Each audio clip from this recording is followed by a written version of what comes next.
এসে পৌঁছলাম কার্গিল ওয়ার মেমোরিয়ালের সামনে।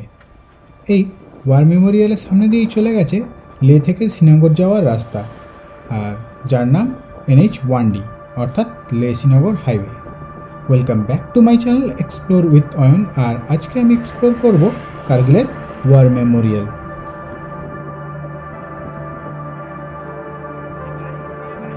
এখানে প্রবেশ করতে হলে গ্রুপের একজনের আইডেন্টিটি কার্ড দেখিয়ে খাতায় এন্ট্রি করে তবেই প্রবেশ করতে দেয়।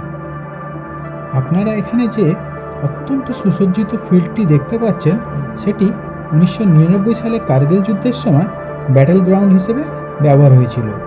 এই গ্রাউন্ড থেকে কামানের সেল লঞ্চ করা হতো। কার্গিল যুদ্ধের জন্য এই গ্রাউন্ডটি ছিল অত্যন্ত গুরুত্বপূর্ণ। বর্তমানে পাহাড়ের মাথায় মাথায় অনেক সেনা ছাউনি রয়েছে, সেখান থেকেই আমাদের ভারতীয় সেনা ইন্দো পাক বর্ডার পাহারা দেয়। যুদ্ধের স্মৃতি হিসেবে এখানে রাখা রয়েছে বোফোর্স কামান এবং সঙ্গে রয়েছে এখানে একটি হেলিপ্যাড।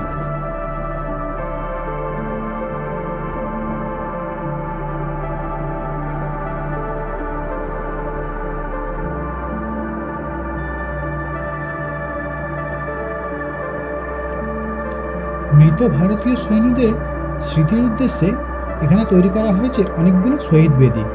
তাতে লেখা আছে সৈন্যদের নাম, পদ এবং মৃত্যুর তারিখ। যদিও এই শহীদ বেদির সবকটি কার্গিল যুদ্ধের নয়। ভাবতেই অবাক লাগে, আজ যেখানে সুসজ্জিত বাগান, এককালে সেখানে বারুদের গন্ধ, মৃত সৈন্যর লাশ, রক্ত ইত্যাদিতে ভরে উঠেছিল।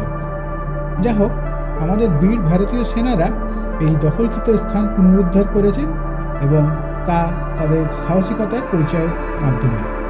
দেখা হচ্ছে লাদাখ সিরিজের অন্য একটি ভিডিওর সাথে। আপনি সাবস্ক্রাইব করুন আমার এই চ্যানেল এক্সপ্লোর উইথ অয়ন।